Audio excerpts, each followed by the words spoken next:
We run down on your feature event, 25 laps. On the pole is car number 98, Bud Finale of Jamestown, New York, a 1957 Chevy. Next on the pole, car number 68, Jim Scott of Grand Valley, PA. In 1957, Jim bought Emery Mann's old 55 Chevy, the same car that Emery drove to the very first feature win at Stateline Speedway. Played with Ed Nelson, you're working with Dean Layfield. How did you learn about Stateline and those guys? It's the same old, same old. It's not what you know, it's who you know, right, you know. Right. And Emery got me, I was working at Auto Body in Warren, and Fred Ritter was my boss, and Fred was Emery's mechanic on his race car. And I had to go coupe, and I was spending my time with that. And Emery came to the shop quite often, and one day he suggested that I would buy his 55 Chevrolet that was all ready to go, and it could make more money with a late model than you could with a sportsman car. Well, I had no money to buy a race car, and Emery said, "Could you afford $50 a month payments on it?" And I said, "Well, heavens, yes, you know, 50. You can afford anything if it's on payments, you know." And I bought the car and towed it to Stateline. The first time, I guess I had ran a sportsman race, one of them 100 lappers at Stateline before that, but we towed in there young and dumb and didn't have any idea what was going on. But Emery convinced me that, you know, if you run decent, you could easily make more money with that car. And then back then, it was all about making $1 with a race car. And it could make enough money with a car in the heat and a semi to make it profitable for us. And the feature wins eluded us. I mean, it was just, we were like having a mule at the Kentucky Derby, you know. The car wasn't capable, the driver wasn't capable, the crew wasn't capable. So it was a learning experience. First late model race I won with my GTO, I think was a 50 lapper at Erie. Squirt passed me, and it's a 50 lap race, and there's like 10 laps to go.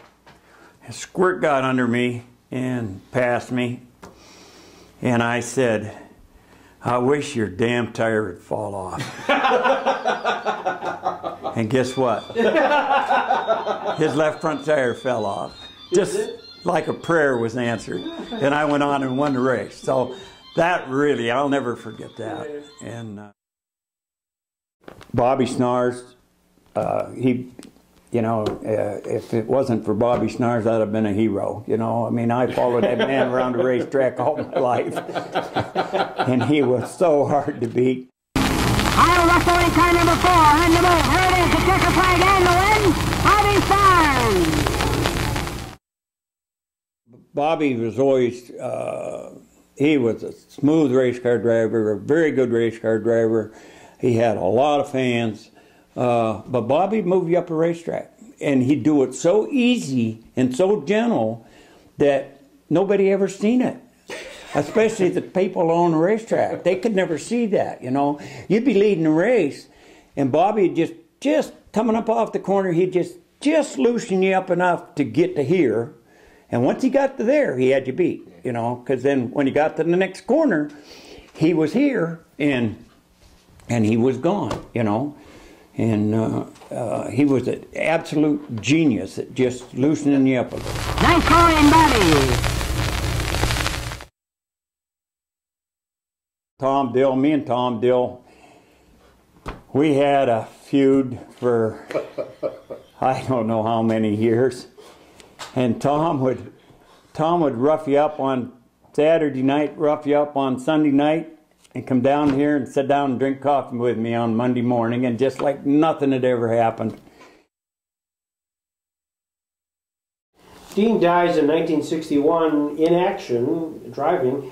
What was the sense among the drivers at the time And here was one of your own fallen. It was a terrible loss. It was, you know, you go back to the leader guy, you know, Squirt was a leader, Dean was a leader, there was a few other guys that, Kenny Johnson at the time was a pretty important person. And it's a case of where you do lose one of your leaders a little bit, you know, and it's a tag. You know, he was the first real racer that lost his life in a race car around here. So it kind of woke us up. You know, it took Dale Earnhardt losing his life for NASCAR to wake up. And that, up until that point, the reason Dean died is he didn't have on a good helmet. You know, he got hit in the temple, had a leather-sided helmet on. Then everybody starts thinking about driving suits and better helmets. And one time in '68, and we picked our pay up for the previous Saturday night, and I got paid for last place, and I had ran second. And of course, I complained. Leonard Briggs again. And what happened? He said, well, you passed inside the tires. He said, when you passed Bobby Schnarch for the lead, you passed inside the tires. I talked to Leonard and I said, I admit I got inside the tires to pass Bobby. Bobby, I was inside the tires when Bobby passed me. Which part of that didn't you understand, you know? Me and my buddies fixed up 3 or 4 old cars, and Bud Lester, we fixed up a big old straight 8 Buick coupe for him, 41 Buick straight 8 coupe for a 100-lap race. And but during the race, the right front wheel fell off that car, rolled down the front straightaway, hit the guardrails, went up in the air, went in the pits, landed in the roof of the cab of my pickup truck.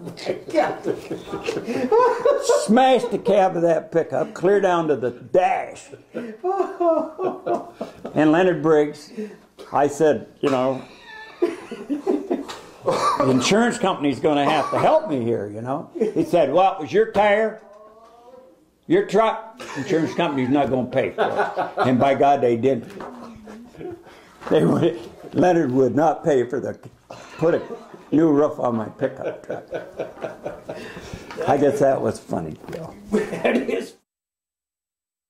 If I could have seen, I'd have been a hell of a race car driver. But that had to be, did you feel? It was a terrible disadvantage. Yeah. It was, it really was. And I admit that I didn't see as well as some people did. And you could never, you couldn't wear goggles. My glasses were so thick and so heavy, you know, that, and they fogged up, and it was a disadvantage to wear glasses. When you went by the start-finish line, you counted to 10, turn left. 68 or 69, we went up to Holland, New York. That was a GTO. That was quite dusty. Yes. And Jim lost the racetrack and hit the fence on the front straightaway. His glasses flew off because he had an open face helmet. Yeah. His glasses flew off and he couldn't find his way back into the pit.